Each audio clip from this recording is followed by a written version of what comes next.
ప్రతి విషయంలో ముఖ్యంగా నా పట్ల ఆయన శ్రద్ధ చూపిస్తూ మరో తరుణంలో మరి మీ మధ్యకు నన్ను నడిపించి ఉన్నారు. మీతో పాటు నేను కూడా ఆయనను ఆరాధించాలని మరి ఆయన ఆశ కలిగి ఉన్నాడు. కనుక ఆ రీతిగా నన్ను సిద్ధపరిచి ఉన్నాడు. పరిశుద్ధ గ్రంథంలో నుంచి కొన్ని పవిత్రమైన మాటలు చూసుకొని ఆ రీతిగా ఆయనను ఆరాధన చేయుటకు ప్రయత్నం చేద్దాం. ఈ లోకంలో ప్రజలందరికంటే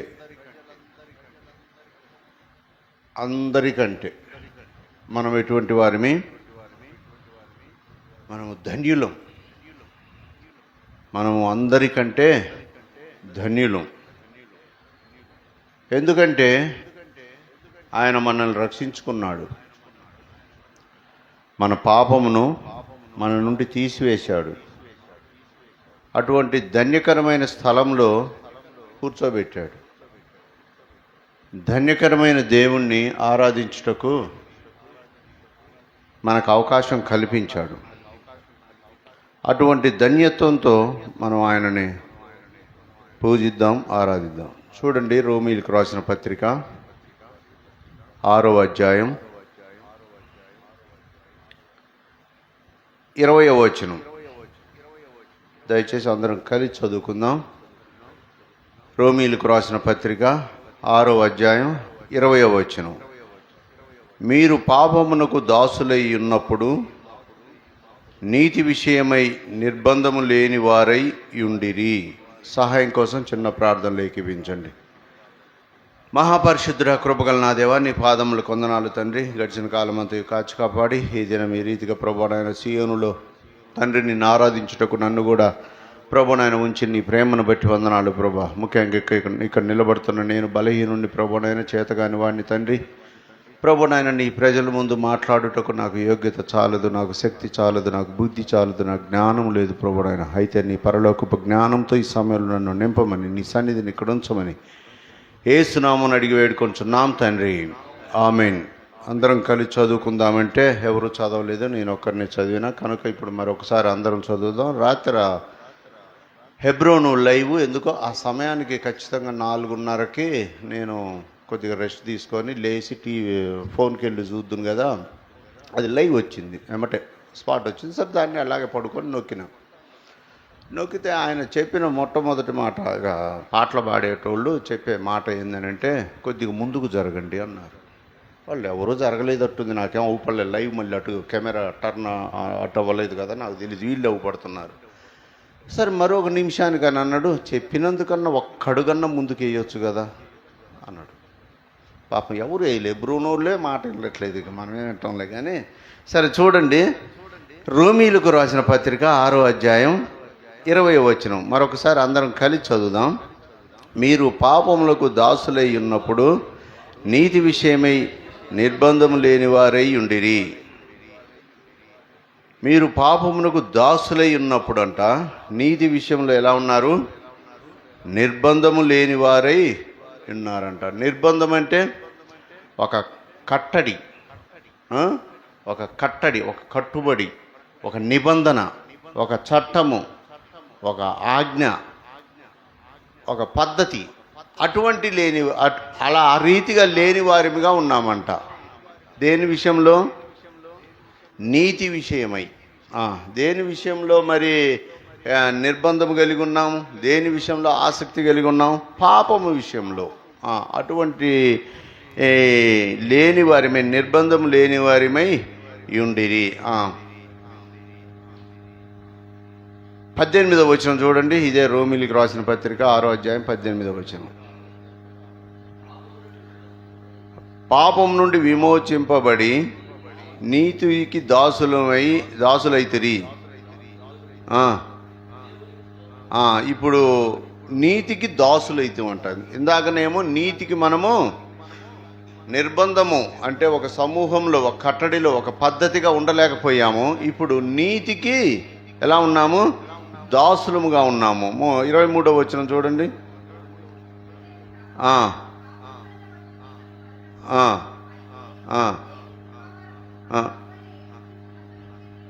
చాలు. ఇక్కడ 20వ వచనం ప్రకారము మనం పాపంలో ఉన్నాము, పాపానికి దాసులముగా ఉన్నాము, పాపమును బట్టి మనం నడుచుకుంటున్నాము. అయితే నీతిలో మనము జీవించలేకపోతున్నాము, నీతిని అనుసరించలేకపోతున్నాము, నీతికి మనకి చాలా దూరంగా ఉన్నది. అయితే దానివల్ల వచ్చేది ఏమిటంట?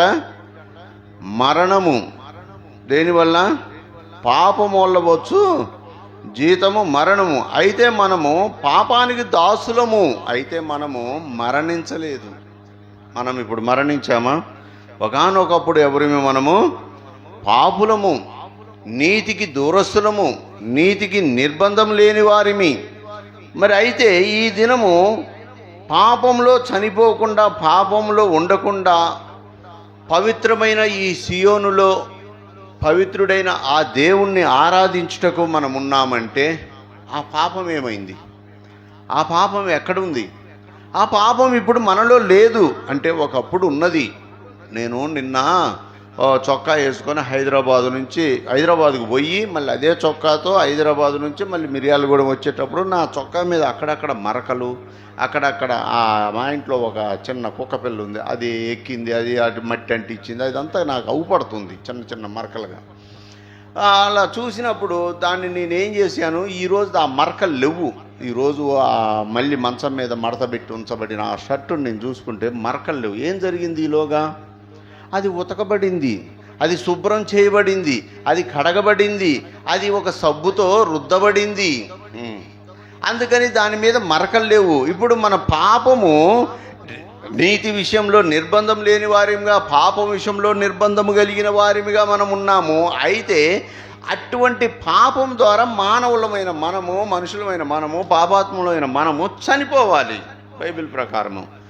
అలా చనిపోకుండా ఇంకా జీవవాయువుని ఆస్వాదించుకుంటూ దేవుని సన్నిధిలో మనం కూర్చున్నాము, ఉచ్ఛ్వాస నిశ్వాసలు కలిగి ఉన్నాము అని అంటే ఆ పాపం ఏమైంది? ఆ పాపం మరి ప్రాణం తీయాలి కదా, మనల్ని తీయలేదు కదా, మనం సజీవులుగానే ఉన్నాం కదా అని అంటే అక్కడ ఒక క్రియ జరిగింది. ఆ పాత బట్టని, మురికి బట్టని, మలినం బట్టని ఉతికినట్టుగా ఒక ఉతకబడిన శరీరంలాగా మార్చబడింది. అదే ప్రభు అయిన యేసుక్రీస్తు రక్తము ద్వారా మనం ఏం చేయబడ్డాము? ఈజీగా చెప్పవచ్చు, అది కడగబడ్డాము. చూడండి, రోమీలకు రాసిన పత్రిక 8వ అధ్యాయం 4వ వచనం.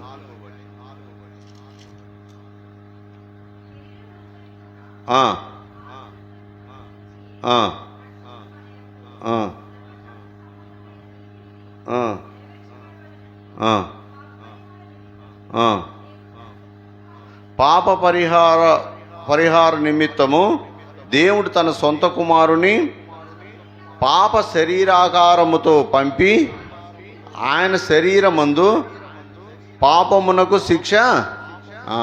అందుకని మనం చనిపోలేదన్నమాట. మరి ఎవరు చనిపోయారు? మన పాపాలన్నీ ఆయన వేసుకొని, ఆయన తీసుకొని, ఆయన గొల్గొతా పర్వతం మీద తన ప్రాణాన్ని అర్పించడం ద్వారా మన ప్రాణం ఏమైంది? నిలబడింది. చూడండి, కీర్తనలు 32వ అధ్యాయం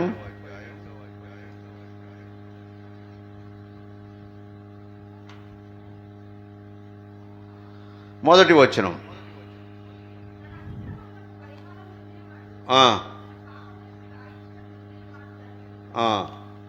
చాలు. తన అతిక్రమములకు పరిహారం నొందినవాడు, తన పాపములకు ప్రాయశ్చిత్తం నొందినవాడు ఎవరంట? ధన్యుడు. మొదట అనుకున్నాం కదా, మనం ఎవరిమి? ధన్యులము. ఎందుకు ధన్యులము? మనలో నుంచి పాపము తీసివేయబడింది. మన కొరకు ఒక గొర్రెపిల్ల చనిపోయింది. మన పాపం అంతయు ఆయన వేసుకొని ఆయన కల్వరి శిలువలో చనిపోయాడు. మనం ఇప్పుడు ధన్యకరమైన స్థలంలో ధన్యులంగా ఉంచబడ్డాము. అదే పాపము మనలో ఉంటే మనం ధన్యులం కాదు. మనం ఎటువంటి వారిమి? దురదృష్టవంతులము, దరిద్రులము. చూడండి, అటువంటి దురదృష్టవంతుడు, అటువంటి దరిద్రుడు పాపాన్ని తీసివేసుకోలేక ఏమయ్యాడో చూడండి. 1 సమూయేలు మొదటి సమూయేలు 31వ అధ్యాయం 6వ వచనం.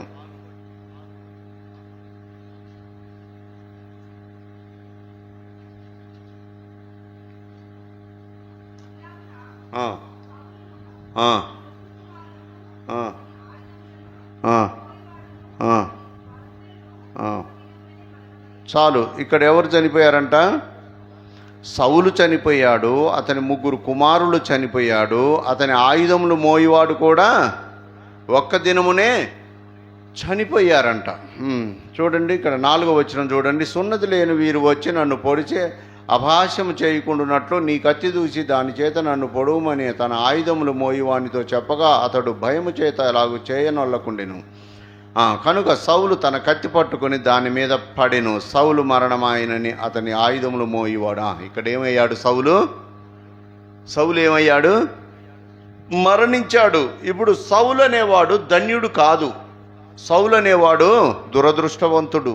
సౌలు అనేవాడు పిరికి చావు చచ్చినవాడు, పిరికివాడు. వాస్తవానికి సౌలు ఎవరు? ఒక కీస్ కుమారుడు. ఒక ఉన్నతమైన స్థానంలో ఉన్నవాడు, ఒక కోటీశ్వరుడు, మంచి అందగాడు, మంచి ఎత్తు కలిగిన వాడు, మంచి రంగు కలిగిన వాడు. అటువంటి వాణ్ణి ఎవరు? దేవుడే. ఎవరు? యెహోవా దేవుడే ఏం చేశాడు? రాజుగా ఎన్నిక చేశాడు. రాజుగా ఏకగ్రీవంగా ఎన్నిక చేసుకున్నాడు. ఎవరు? దేవుడే, మనిషి కాదు. దేవుడే. ఆ కీస్ కుమారుడు ఆ సౌలు గాడిదలు పోగొట్టుకొని గాడిదలను ఎత్తుక్కుంటూ అడవి ప్రాంతంలో నిరాశతో నిస్పృహతో కోల్పోయిన వాడిగా అటు ఇటు తిరుగుతున్న సమయంలో సమూయేలు అతన్ని చూసినప్పుడు, ఇదిగో నేను ఏర్పాటు చేసుకుని నేను కనుగొనిన ఇతనే, ఈ మనుషుడే, ఈ మనుషుని నువ్వు ఏం చెయ్యి? అభిషేకించు, రాజుగా అభిషేకించు. అప్పుడు సమూయేలు గారు ఏం చేశారు? తన కొమ్ములో నుంచి తైలం తీసి ఆ సౌల్ని అభిషేకించాడు, రాజుగా అభిషేకించాడు. ఇప్పుడు సౌలు ఎవరు? ఘనుడే, ధన్యుడే. కానీ అతను చేసిన పాపమును బట్టి అతను మరణించాడు. అతను చేసిన పాపాన్ని, నష్టాన్ని బట్టి అతను నష్టాన్ని కొని తెచ్చుకున్నాడు. ఇప్పుడు అతను ధన్యుడు కాదు, దౌర్భాగ్య స్థితిలో ఉంచబడినవాడు, పనికి మాలిన స్థితిలో ఉంచబడినవాడు. ఏమిటి ఆయన చేసిన పాపం అని అంటే, ఒకానొక సందర్భంలో అతను రాజుగా ఉంచబడినప్పుడు అదిగో ఏలానబడే లోయలో ఒక బలవంతుడు, ఒక శత్రువు, ఒక ఫిలిస్తీయుడు, 6 మూరల జానడున్న అతను ఏం చేస్తున్నాడు? ఇజ్రాయేలీల్ని ఎదిరిస్తున్నాడు, తిరస్కరిస్తున్నాడు, చంపుతున్నాడు, పోరాటం చేస్తున్నాడు, యుద్ధం చేస్తున్నాడు. 1 సైడ్ వార్ జరుగుతుంది అక్కడికి దావీదు వచ్చినప్పుడు దావీదు ఆ గొలియాతుని జయిస్తాడు. ఇక స్టోరీ అంతా చెప్పుకుంటూ పోతే లేట్ అయింది, అంశం కూడా మారిపోద్ది. ఇప్పుడు ఆ దావీదు గొలియాతును చంపినప్పుడు సౌలు ఏం చేయాలి? వెరీ గుడ్, నువ్వు మంచోడివే అని ఒక ధన్యకరమైన మాట, ఒక గొప్ప మాట, ఒక బ్రాడ్గా పలికే మాట, ఉన్నతమైన మాటగా మాట్లాడాల్సింది పోయి ఆ దావీదు మీద విషపు చూపు చూశాడు. దావీదు మీద విషపు చూపు చూశాడు. ఎన్నుకున్నది ఎవరు? దేవుడు ఎన్నుకున్నాడు. దేవునికి తగినట్టుగా ఉండాలి. ఇప్పుడు నేను సియోనుకు వచ్చి ఏం చేయాలి? ఇక్కడ నాకు అప్పచెప్పిన పనిని చేయాలి, ఇక్కడ దేవునికి అనుకూలంగా ఉండాలి, దేవుని సన్నిధి అని భయంతో ఉండాలి. నా క్లినిక్లో ఉండినట్టుగా ఈ కుర్చీ మీద ఒక కాలు, ఈ కుర్చీ మీద ఒక కాలు, కాళ్ళు చాపుకొని ముందు స్టూల్ మీద వెనక ఆనుకొని పళ్ళల్లో పుల్లబెట్టి గెలుక్కుంటా ఇట్లా అయిష్టంగా ఉండకూడదు. ఎందుకంటే అది నా క్లినిక్లో, నా బిజినెస్ సెంటర్లో నేను చేసుకోవచ్చేమో. కానీ ఇక్కడికి వచ్చినాక ఒక పద్ధతి, ఒక నియమం, ఒక కట్టడి, ఇవన్నీ ఉంటాయి. వాటిని మనకి ఇష్టమున్న ఇష్టం లేని వాటిని పాటించాలి. ఇప్పుడు సౌలు ఏం చేస్తున్నాడు? దేవుని అనుగ్రహంతో, దేవుని ఉద్దేశంలో, దేవుని చిత్తాన్ని నెరవేర్చాల్సిన అతను తన ఉద్దేశంతో, తన చిత్తానుసారంగా అతను ప్రవర్తిస్తున్నాడు. ఏ రీతిగా? విషపు చూపు చూస్తున్నాడు. ఒకడు ఒక మంచి పని చేసినప్పుడు, ఒకడు ఒక గొప్ప పని చేసినప్పుడు, వెరీ గుడ్, నువ్వు నా శిష్యుడు అయినందుకు, లేకపోతే నా రాజ్యంలో ఒక చిన్నవాడిగా ఉండినప్పుడు, నీ అన్నలు నా దగ్గర ఉన్నందుకు, నీ అన్నలు చేయలేని పని, మేము చేయలేని పని నువ్వు చేసిన వాడిని అతన్ని అప్రిషియేట్ చేయాలి, అతన్ని అభినందించాలి, అతన్ని భుజం తట్టి మెచ్చుకోవాలి.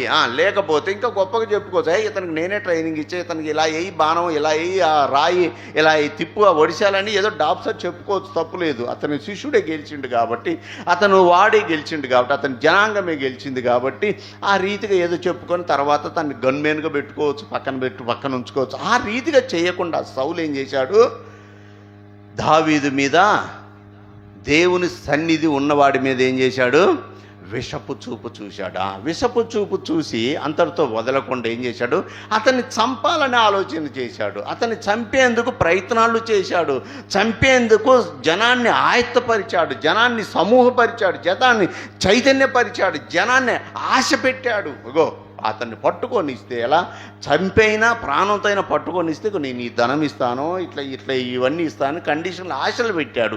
ఆ రీతిగా ఈ జనము అంత, ఈ సైన్యం అంతా ఏం చేశారు, దావీదును పట్టుకోవటానికి ప్రయత్నం చేశారు. ఒకనొక సందర్భంలో దావీదు ఒక ప్రాంతంలో పడితే తన దగ్గర ఉన్న ఈటని తీసి ఇసిరేశాడు. అది పోయి తుట్టిలో తప్పేసి ఆ కిటికీకో ఆ దర్వాజకో ఏదో కొట్టుకుంటుంది, దావీదు బారిపోతాడు. అగో ఇంత క్రూరంగా ఇతను ప్రవర్తించటానికి ఇతనిలో ఏముంది, అపవాది ప్రవేశించింది. ఇతనిలో ఏముంది, పాపము ప్రవేశించింది. ఇతనిలో ఏముంది, దురాశ ప్రవేశించింది, రాజ్యకాంక్ష ప్రవేశించింది. కనుక ఇతను పాపంతో నింపబడిన వాడు కాబట్టి ఒక పరిశుద్ధుణ్ణి లేక ఒక మంచి క్రియని మెచ్చుకోలేకపోతున్నాడు. మెచ్చుకోలేక పాపాన్ని డెవలప్ చేస్తూ దుర్మార్గంగా జీవించిన అతను ఏమైపోయాడు, చివరికి తన కత్తి మీద పడి తానే చనిపోయాడు. అతను ఒక దురదృష్టవంతుడు. ఉన్నతమైన స్థానము దేవుడు అతనికి ఇచ్చాడు, ఏకగ్రీవంగా ఎన్నిక చేయబడ్డాడు, సమూయేలుతో అభిషేకించబడ్డాడు. అయినను అతను రూటు మార్చుకోలేదు. ఇంకా అతను క్రూరంగా రాక్షసత్వంగా తయారైపోయి పాపాన్ని డెవలప్ చేశాడు. పాత నిబంధన సౌలు. అయితే కొత్త నిబంధనలో కూడా ఒక సౌలు ఉన్నాడు. కొత్త నిబంధనలో కూడా ఒక సౌలు ఉన్నాడు. చూడండి, తిమోతికి రాసిన పత్రిక 1 తిమోతి 1వ అధ్యాయం 12వ వచనం.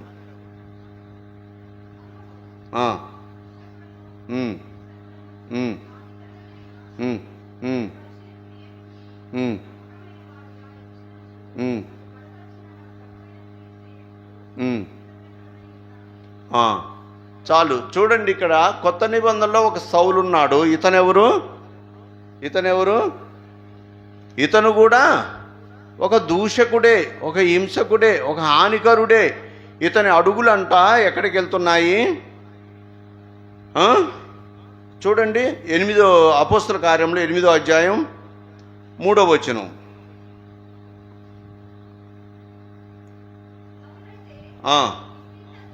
ఇంటింట జొచ్చి పురుషులను స్త్రీలను ఈడ్చుకొని పోయి చెరసాలలో వేయించి సంఘమును పాడు చేయుచుండెను.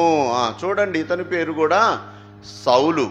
కానీ ఇతను ఉన్న స్థలము, ఇతను ఉన్న ప్రదేశము, ఇతను ఉన్న ఆ కాలము ఎటువంటి కాలం అంటే కృపాకాలము. ఎటువంటి కాలం అంటే ప్రభు అయిన యేసుక్రీస్తుల వారి కాలము. ప్రభు అయిన యేసుక్రీస్తు ఈ లోకంలోనికి వచ్చి చనిపోయి 4 సంవత్సరాల తర్వాత ఇతని స్టోరీ బయటకు వస్తుంటుంది అన్నమాట, సౌలు గారిది. ఇప్పుడు ఈ సౌలు ఆ దేవుని శిష్యులు, యేసుక్రీస్తు శిష్యుల్ని హింసించటం, సంఘాన్ని చెదరగొట్టడం, భయంకరమైన పాపాలుగా ఇతని అడుగులు కూడా ఆ రీతిగానే, ఇతని మనసు కూడా ఆ రీతిగానే ఉన్నది. అయితే ప్రభు అయిన యేసుక్రీస్తు అతన్ని దర్శించాడు. పాత నిబంధన కాలంలో ఒక దుర్మార్గుడు ఉన్నాడు. ఆ దుర్మార్గుడు యెహోవా సన్నిధిని విసర్జించాడు. కనుక అతనికి ఇచ్చిన రాజ్యము తీసివేస్తున్నాడు దేవుడు. అక్కడ కనికరము లేకుండా, లేకపోతే అక్కడ తప్పు చేసిన వాడిని క్షమించేవాడిగా యెహోవా దేవుడు లేడు అక్కడ. ఇప్పుడు మన కొరకైతే, కొత్త నిబంధనలో ఉంచబడిన ఈ సౌలు కొరకైతే ప్రభు అయిన యేసుక్రీస్తు క్షమించే దేవుడు, లోక పాపమును మోసుకొని పోవు దేవుని గొర్రెపిల్ల, పాపుల్ని రక్షించుటకు ప్రభు అయిన యేసుక్రీస్తుకి ఈ లోకానికి వచ్చాడు. ప్రభు అయిన యేసుక్రీస్తు ఈ లోకానికి వచ్చాడు కాబట్టి అప్పుడు నా జీవితం లాంటి సౌలు జీవితం, ఏది కొత్త నిబంధన సౌలు జీవితం కనబడింది. ఇప్పుడు అతన్ని దర్శించుకొని అతని కన్నుల వంటివి పొరల వంటివి రాలి, అతని కన్నుల నుండి పొరల వంటివి రాల్చబడి అతను వెలుగును చూశాడు, పరవశుడై చూశాడు. ఎవరిని? ప్రభు అయిన యేసుక్రీస్తుని. అతను రక్షింపబడ్డాడు. ఆ రక్షణ కార్యంతో అతను ఎంత గొప్ప కార్యం చేశాడు, చాలా అద్భుతాలు చేశాడు. దేవుని మందిరాల్లో అద్భుతాలు చేశాడు, దేవుని మందిరాల్లో వాక్యాన్ని ప్రకటించాడు, దేవుని మందిరాల్లో ప్రభు మరి ఎంతోగా మరి ప్రయాసపడుతూ ఉన్నాడు. ఆ రీతిగా చేయటానికి చూడండి, రోమీలకు రాసిన పత్రిక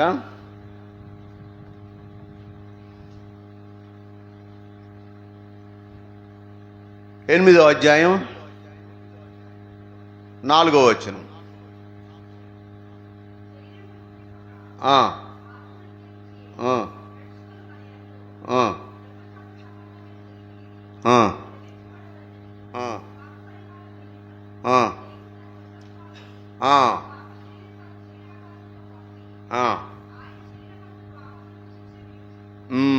ఆయన శరీరమందు పాపమునకు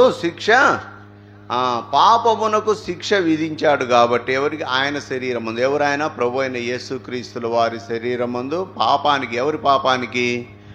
మన పాపానికి. ఒక చోట రాయబడి ఉంటుంది, యేసు తన సిలువను ఎత్తుకొని అని ఉంటుంది. యేసుక్రీస్తు ఇక్కడికి ఏ ప్రాపర్టీ తీసుకొని రాలేదు, ఏది తనది అనుకొని ఆయన రాలేదు, తనది అని ఆయన తీసుకొని రాలేదు. ఇప్పుడు నేను మిర్యాలగూడ నుంచి వచ్చానంటే నాకు ఒక బ్యాగులో ఒక బైబిలు, ఒక నోట్బుక్, ఒక పెన్ను, ఒక పాటల పుస్తకం, ఒక ఫోను, కొంత అమౌంట్ ఇట్లా తీసుకుని ఇవి నాయి.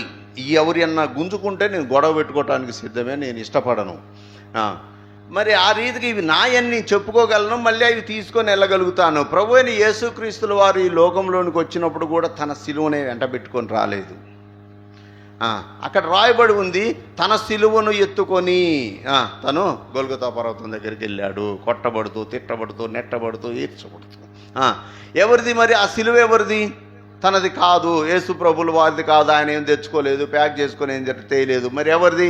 ఆ సిలువ నీది, నాది, మనది. పాపం చేసిన మనందరిది ఆ సిలువ. మన కొరకు ఉంచబడిన మరణ శిక్షకి నమూనాది. బరబ్బా ఎక్కడ? చెరసాల్లో ఉంచబడ్డాడు, అధికారులను ఎదిరించిన వారి గుంపులో ఉంచబడ్డాడు. బరబ్బాని విడుదల చేసి యేసుని సిలువ వేయండి. బరబ్బా తప్పింపబడ్డాడు. లేకపోతే యేసుక్రీస్తు ఆ స్థానంలో లేడు, లేకపోతే యేసుక్రీస్తు మరణము వాయిదా పడ్డది, యేసుక్రీస్తు లేకపోతే ఆ గెస్తమని తోటలో దొరకలేదు. యేసుక్రీస్తు గతంలో తప్పించుకున్నాడు కదా, ఒక 2-3 చోట్ల తప్పించుకున్నాడు, 2-3 చోట్ల పారిపోయాడు. ఆ రీతిగా ఆ గెస్తమనే తోటలో కూడా ఆ యేసుని నేనే, వారిని వదిలేయండి, వారిని పోనీయండి అని చెప్పకుండా నేను కూడా యేసును కాదని తప్పించుకొని పొయ్యి ఉంటే బరబ్బా ఏమయ్యేవాడు? చనిపోయేవాడు. బరబ్బాకి ఆ రోజు మరణశిక్ష. బరబ్బా కోసం ఏర్పాటు చేయబడిన సిలువది. ఇప్పుడు బరబ్బాకి సిలువ వేయాలి, సిలువ వేసి ఆ 2 దొంగల మధ్యలో బరబ్బాని చేర్చాలి. ఇది నిబంధన, ముందు అగ్రిమెంట్ అది. అయితే ఇక్కడ యేసుక్రీస్తు శిక్ష కాల ఆ సమయంలో అందరూ ఆ బరబ్బాని విడుదల చేయండి, యేసుని సిలువేయండి. ఇప్పుడు ఆ బరబ్బాకు సిలువ లేదు. ఇప్పుడు ఆ బరబ్బాకు ఉంచబడిన సిలువ యేసుక్రీస్తు ఎత్తుకొని పోయాడు. ఇప్పుడు మళ్ళీ ఆ సిలువ తయారు చేయాలంటే కొంత సమయం పడుతుంది, కొన్ని సంవత్సరాలు పట్టవచ్చు, కొన్ని నెలలు పట్టవచ్చు. అది చిన్న ఐటెంగా తయారు చేయడానికి. ఇప్పుడు మొత్తానికి ఆ బరబ్బా శిక్ష అనేది క్యాన్సిల్ అయిపోయింది. ఆ శిక్ష అనేది ప్రభు అయిన యేసుక్రీస్తుల వారు మోసుకొని పోయి, ఇది నా శిక్ష, ఇది నా సిలువ, ఇది నాది అని మనందరి పాపాన్ని ఆయన తీసుకొని ఆయన వెళ్ళాడు. ఆయన వెళ్ళి ఏ రీతిగా పడ్డాడు చూడండి. మత్తయి సువార్త చివరిగా 27వ అధ్యాయం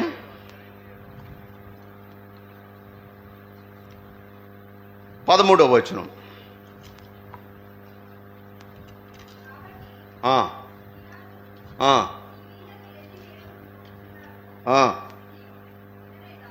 ఏమిటంటే ఇక్కడ నేరములంట.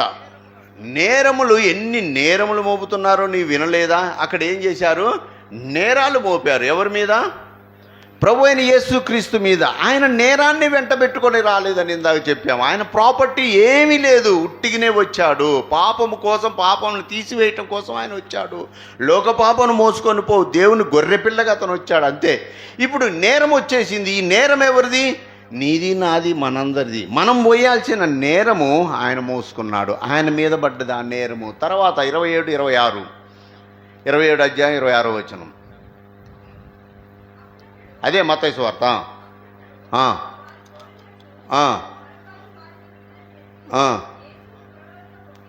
యేసుని ఏం చేశారంట? కొరడాలతో కొట్టారంట. కొరడాలతో కొట్టాల్సిన ఆ శిక్ష ఎవరిది? మనది. నేరం ఎవరిది? మనది. శిక్ష ఎవరిది? మనది. తర్వాత 27, 28.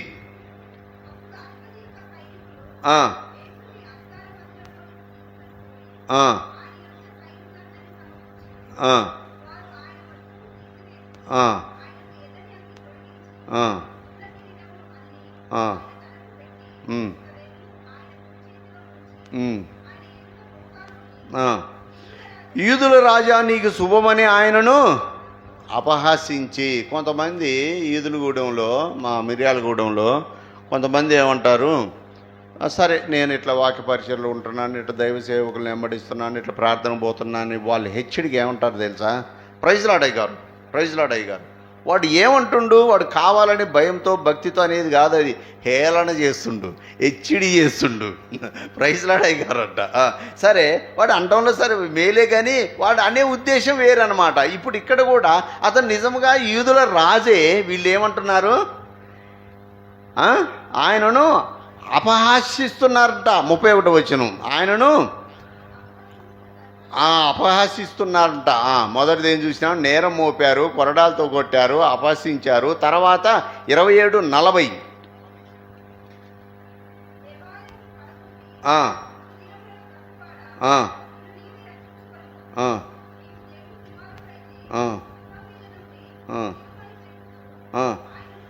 ఆయనను ఏం చేశారు? దూషించారంట. ఇప్పుడు తర్వాత గలతీయులకు రాసిన పత్రిక 3వ అధ్యాయం 14వ వచనం.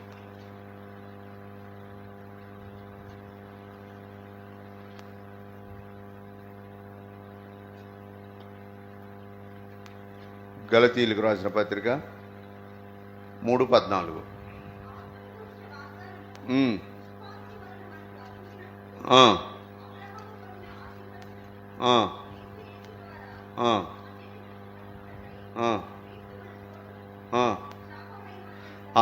ఏమయ్యాడంట? క్రీస్తు మన కొరకు శాపగ్రస్తుడిగా మార్చబడ్డాడు. చూడండి చివరిగా యెషయా గ్రంథము 53వ అధ్యాయము. యెషయా గ్రంథం 53వ అధ్యాయం 8వ వచనం.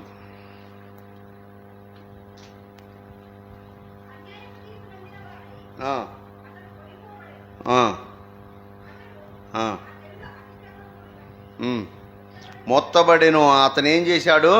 మొత్తబడ్డాడంట. అన్యాయపు తీర్పు పొందాడంట. ఎవరు ఆ న్యాయమైన తీర్పు పొందవలసిన వారెవరు? మనందరము, మనమే. ఎవరు? అగో పాత నిబంధనలో ఉంచబడిన సౌలు. సరే, అతను అంటే అక్కడ ప్రేమ, అక్కడ లేకపోతే సమర్పణ, లేకపోతే అక్కడ ప్రభు అయిన యేసుక్రీస్తుల వారు రక్షించడానికి ఆ దినాల్లో రాకపోయి ఉండొచ్చు, రాలేదు కాబట్టి యెహోవా దేవుడి ఉగ్రత వాళ్ళ మీదకి వచ్చింది కాబట్టి ఆ ఉద్యోగం తీసేయటం, ఆ రాజరికం తీసేయటం, తర్వాత అతని మీదకి శిక్ష రావటం, అతని సావు అతనే కొని తెచ్చుకోవటం, అతని పాపం మీద పడి అతనే చనిపోవటం, అలా ఆ రీతిగా జరిగింది. అదే పాపము కొత్త నిబంధనలో ఉన్న సౌలు కూడా చేశాడు. అదే పాపము ఎవరు? నువ్వు నేను కూడా చేశాము. అయితే మొదటి సౌలు చనిపోయినట్టుగా చావలేదు మనము. మొదటి సౌలు చచ్చిపోయినట్టుగా మనము విషపు చూపు చూసాము. అదే రీతిగా ఈటెలు విసిరాము, కర్రలు విసిరాము, రాళ్ళు విసిరాము. ఓ తోటి వారిని ఓరవలేని వారిగా ఉన్నాము. సౌలు కంటే ఎక్కువ పాపప్రీతిలో పడిపోయిన వారిమే, చెడిపోయిన వారిమే. ఆయనను మనం బ్రతికున్నామంటే మన శిక్ష యావత్తు ప్రభు అయిన యేసుక్రీస్తు మోసుకొని వెళ్ళాడు, తీసుకొని వెళ్ళాడు. ఇది నాది, ఇది నా సొత్తు, నేను మోస్తాను, నేను అనుభవిస్తాను, నేను శిక్ష భరిస్తాను అని ఆయన తీసుకొని వెళ్ళటం ద్వారా మనం ఏమయ్యాము? హాయిగా కూర్చొని అంతో ఇంతో తీసుకొని ఇంటికాడ తిని వచ్చి నిద్రామత్తులో ఉండి వాక్యము వినబుద్ధి కాక వచ్చి ఇంట్లో చేదగాక కూర్చొని నిద్రపోతున్నాం. ఎప్పుడైపోద్దా, ఎప్పుడు ఇది అయిపోద్దా, హాయిగా పడుకోవచ్చు అన్నట్టుగా ఉన్నాం. స్వభావం కనపడవచ్చు. ఆ రీతిగా కాదు. ప్రభు అయిన యేసుక్రీస్తు మన కొరకు కేక పెట్టాడు, ఏడ్చాడు, బాధపడ్డాడు. ఆ బాధ గుర్తుకు రావాలి, లేకపోతే ఆ బాధ నీది నాది మనందరిది.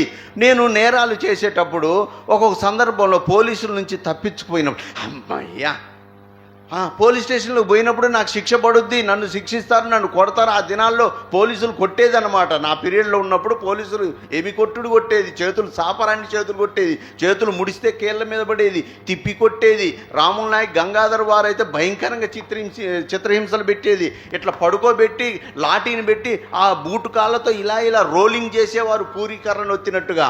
ఆ రీతిగా అవన్నీ పడేది. ఇప్పుడు ఆ రీతిగా కాకుండా మా వాగ్వివాదం, మా తప్పుడు సాక్ష్యం, మా ఫిర్యాదు, మాయే గెలిచినాయి అనుకునే అమ్మయ్యా అనుకుంటే ఎంతో ఉత్సాహంగా అసలు భూమి మీద కాలు ఆనకుండా నడిచేది. ఆ రీతిగా నడుచుకుంటూ వెళ్ళిపోయేది. ఆ పరిస్థితి వచ్చిందంటే శిక్ష నుంచి తప్పించబడ్డాము. శిక్ష నుంచి ఏం చేయబడ్డాము? తప్పించబడ్డాము. ఇక మాకు శిక్ష లేదు. మేము చేసిన పాపము పరిహరించబడింది. మేము చేసిన పాపము పాపముగా ఉంచబడలేదు కనుక మేము తప్పించబడ్డాము. ఇక మాకు ఏ శిక్షా విధి లేదు. మేము ఫ్రీ బర్డ్స్, మేము సంతోషం, మేము ధన్యులము అని మమ్మల్ని మేము పొగుడుకుంటూ తోటి వారికి చెప్పుకుంటూ మేము బయటకు వస్తుంటాము. ఇప్పుడు ప్రభు అయిన యేసుక్రీస్తు మన శిక్ష యావత్తు ఆయన తీసుకొని పోయాడు. ఇప్పుడు ఎటువంటి శిక్ష మనకు లేదు కాబట్టి మనం ఇంకా నిద్రామత్తుల్లోనే ఉందామా? ఉజ్జీవం ఉండక్కర్లే, నూతన శక్తి రాదు, నూతన ఉత్తేజం రాదు. ఎందుకు? అదో సౌలు చనిపోయాడు కదా మన కళ్ళ ముందే. పాత నిబంధన సౌలు పాపం చేశాడు, అధికారం ఇచ్చాడు దేవుడు, అంతస్తునిచ్చాడు, హోదానిచ్చాడు, ఉన్నతమైన స్థానాన్ని ఇచ్చాడు. అంతకుముందు మనుషులకి ఎవరికి లేని ఘనత సౌలుకి ఇచ్చాడు. కానీ సౌలు దాన్ని చెడగొట్టుకున్నాడు, సౌలు దాన్ని పడవేసుకున్నాడు, దేవుణ్ణి విసర్జించాడు. దేవుడి కోపం వచ్చేసింది, ఆ ఉద్యోగం తీసేసుకున్నాడు, రాచరికం తీసేసుకున్నాడు. తన కత్తి మీద తనే పడి తను చేసిన పాపానికి ప్రతిగా అతను చనిపోయాడు. అయితే కొత్త నిబంధన సౌలు అదే క్రియ చేశాడు, అదే పాపం చేశాడు, అటువంటి రీతిగానే జీవించాడు. కానీ అతను చావలేదు. ఎందుకు చావలేదు? ప్రభు అయిన యేసుక్రీస్తు తన జీవితంలోనికి వచ్చాడు. ప్రభు అయిన యేసుక్రీస్తు తనని దర్శించాడు. తను చేసిన పాపము ఏం చేశాడు? యేసుక్రీస్తు భరించాడు, యేసుక్రీస్తు తీసుకొని వెళ్ళాడు. నా పాపం కూడా, నువ్వు నేను కూడా ఆ మొదటి సౌల్లాగానే చనిపోవాలి. అయితే రెండో సౌల్లాగా క్షమించబడ్డావంటే అదే ప్రభు అయిన యేసుక్రీస్తు నా పాప రోత బ్రతుకు దగ్గరికి వచ్చి ఆ రోత బ్రతుకంతా ఇది నాది అని తీసుకొని వెళ్ళాడు. కనుక మనం ఎవరిమి? కీర్తనలు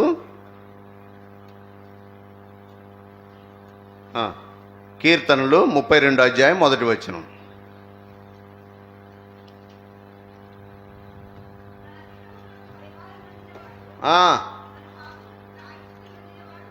ధన్యులు తన అతిక్రమములకు పరిహారము నొందిన వాళ్ళు. మనము పరిహారము నొందిన వాళ్ళు, మనం పాపానికి ప్రాయశ్చిత్తము నొందిన వారిమి. ఏ రీతిగా నొందిన వారిమి? ప్రభు అయిన యేసుక్రీస్తు ద్వారా నొందిన వారిమి, ఆయన కొరడా దెబ్బల ద్వారా నొందిన వారిమి, ఆయన రక్తము ద్వారా నొందిన వారిమి. కనుక మనం ఎవరిమి? ధన్యులము. నేరస్తులము కాదు, చచ్చిపోయేవారిమి కాదు, పిరిగివారిమి కాదు, మన పాపం మనల్ని పట్టి చంపేవారిమి కాదు. ఇప్పుడు మన దగ్గర మనం చేసిన పాపం లేదు. ఇప్పుడు మనం ఎవరిమి? పరిశుద్ధులము. కనుక ఆ పరిశుద్ధుని ఆయన చేసిన క్రియలను బట్టి ఆరాధన చేయాలి. ఆ రీతిగా ఆరాధన చేద్దాం. దేవుడి మాటలు దీవించను గాక. ప్రేమ కలిగిన తండ్రి, నీ దాసు ద్వారా తీసుకుని రాబడిన మాటల కొరకు వందనాలు. పాత నిబంధనలో ఉన్న సౌలు బెన్యామీను గోత్రానికి చెందినవాడైనప్పటికీ, రాజుగా చేయబడినప్పటికీ అతనిలో ఉన్న ద్వేషము, అసూయ, క్రోధము, కీడు చేసే స్వభావం వలన తను ఎలాగ అంతరించిపోయినాడో, క్రొత్త నిబంధనలను పౌలు మీ కృపచేత ఎలాగ రక్షించబడి దూషకుడు, హింసకుడు, హానికరుడైన వ్యక్తి నమ్మకమైన వానిగా, పరిచారకునిగా ఎలాగ చేయబడుతూ వచ్చినాడో, మీ అధికమైన కృపను పొంది ప్రభువా మరణంలో నుండి జీవంలోనికి దాటించబడి మిమ్మల్ని ఆరాధించే వ్యక్తిగా, మిమ్మల్ని ప్రకటించే వ్యక్తిగా, మిమ్మల్ని గూర్చి ఘనపరిచే వ్యక్తిగా చేస్తూ వచ్చినారు. అలాగూ మేము కూడా ఒకప్పుడు అలాగ ఉన్నాము. మీ కృపచేత రక్షించుకున్నారు. ప్రభా మా యావత్తు శిక్షను సిలువలో మీరు భరించి బరబ్బాకు బదులుగా మీరు మరణించినట్లుగా మాకు బదులుగా మీరు మరణించి ప్రభా మా శాపమును మా శిక్షను మా తీర్పును కొట్టివేసి మమ్మల్ని స్వతంత్రులుగా చేసినారు ప్రభా. మరి నీ ప్రజలుగా చేసుకున్నారు, ఆరాధికులుగా చేసుకున్నారు. మీ ప్రేమ ఎంతో గొప్పదని సమాజంలో ఎలుగెత్తి చాటించుట్లో సహాయం చేయమని యేసు ప్రభు నామములో స్తుతించి ప్రార్థిస్తున్నాం తండ్రి, ఆమేన్. లేచి నిలబడి ఓ పాట పాడదాం. ఆ పాట పాడే సమయంలో సండే స్కూల్ పిల్లలు సండే స్కూల్కి వెళ్తారు. రండి, పాటలు పాడేవాళ్ళు త్వరగా రండి.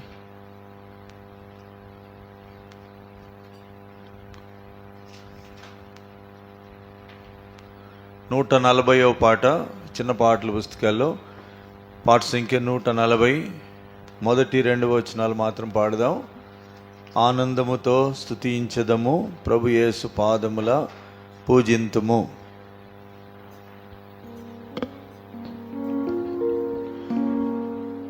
ఆనందముతో స్తుతించెదము ప్రభు యేసు పాదముల పూజింతుము.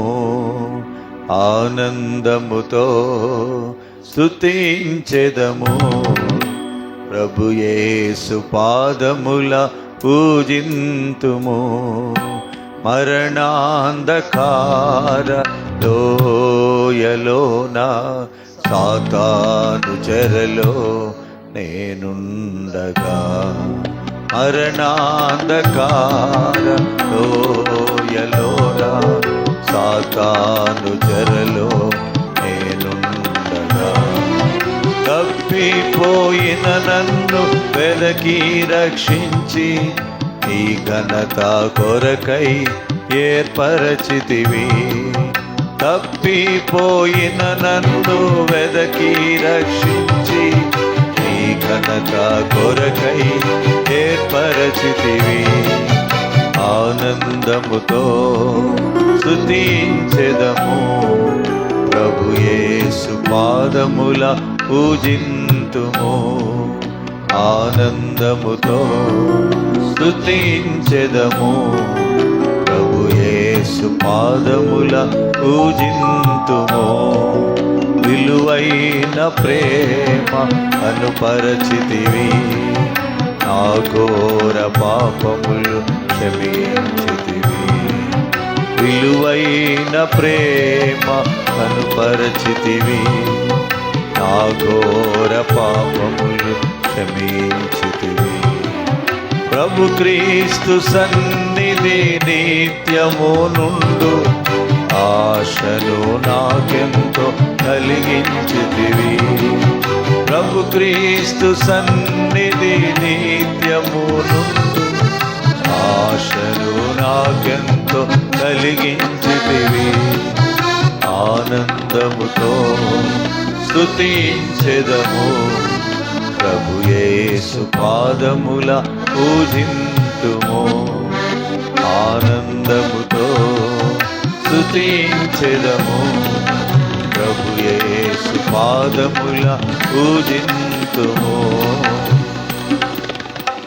దయచేసి మోకరించండి. ముందుగా సండే స్కూల్కి వెళ్ళేవాళ్ళు ప్రభుని ఆరాధిస్తారు. ఆ పిమ్మట ఒక సహోదరుడు ఒక సహోదరి వాక్యాన్ని అనుసరించి క్లుప్తముగా బిగ్గరగా ఆరాధించండి. మన ఆరాధన సమయము ఎక్కువగా ఉండదు.